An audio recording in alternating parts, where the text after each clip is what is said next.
আপনারা দেখুন যুগবীক্ষণ, যুগের সাথে মানুষের পাশে সর্বদা এগিয়ে। এক ধাক্কায় বৃদ্ধি পেল গ্যাসের দাম। বিহারে নীতিশের উত্তরসূরি কে উঠে আসছে নতুন নাম। পরীক্ষা দেওয়ার পরেই সদ্য জাতের জন্ম দিলেন নাবালিকা। যুব ভারতীতে উঠল সবুজ মেরুন ঝড়। নেপালে জয় জেন জিয়ের। আপনারা দেখছেন যুগবীক্ষণ খাস খবর। আসছি বিস্তারিত খবরে।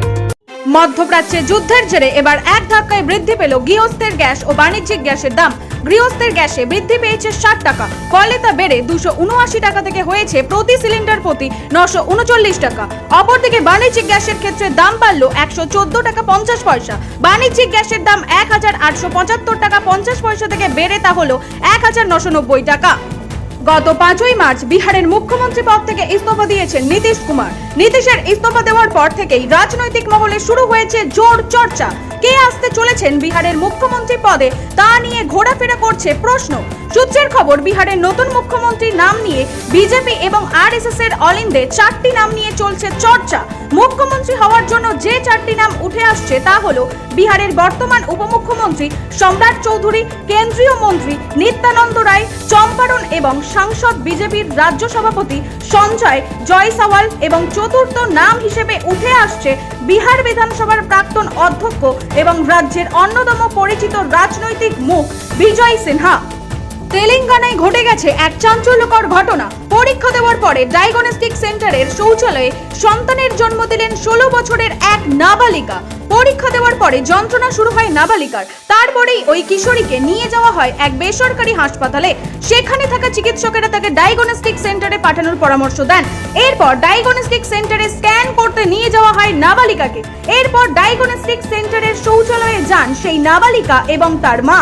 সেখানেই ওই নাবালিকা জন্ম দেয় শিশুর। অভিযোগ, ওই শিশুটিকে ময়লা ফেলার ডাস্টবিনে ফেলে দেয় কিশোরী ও তার মা। এই ঘটনাটি চোখে পড়তেই ডায়াগনস্টিক সেন্টারের তরফে খবর দেওয়া হয় পুলিশকে। এই ঘটনাটিকে কেন্দ্র করে জিজ্ঞাসাবাদের পর তদন্তে নেমেছে পুলিশ। যুগবীক্ষণ প্রিন্ট এবং ডিজিটাল মিডিয়াকে অনেক আদর ভালোবাসা, অনেক আগে এগো, সঠিক খবর মানুষের কাছে পৌঁছে দাও। আইএসএল এ এই নিয়ে টানা 4 ম্যাচের জয় মোহনবাগানের। আইএসএল এর অন্যতম গুরুত্বপূর্ণ ম্যাচে শুক্রবার কলকাতার যুব ভারতী ক্রীড়াঙ্গনে মুখোমুখি হয়েছিল মোহনবাগান ও ওড়িশা এফসি। এদিনের ম্যাচে 5-1 গোলে জয় হয় সবুজ মেরুন ব্রিগেডের। ম্যাচ শুরুর প্রথম থেকেই আক্রমণাত্মক হয়ে ওঠে মোহনবাগান।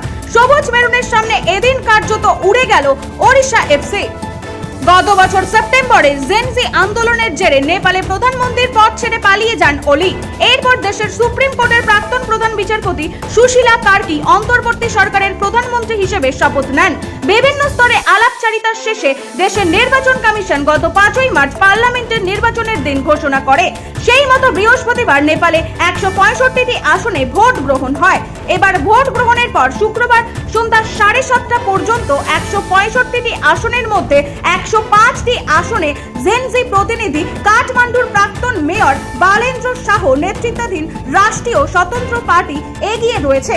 আজ শনিবারের মধ্যে চূড়ান্ত ফলাফল হওয়ার সম্ভাবনা রয়েছে। নেপালে প্রধানমন্ত্রী হওয়ার দৌড়ে অনেকটাই এগিয়ে রয়েছে বালেন্দ্র। অল্প কথায় সেরা সঠিক সংবাদ এখন এখানেই। যুগবীক্ষণ প্রিন্ট এবং ডিজিটাল, পড়ুন, দেখুন এবং এগিয়ে চলুন যুগের সাথে।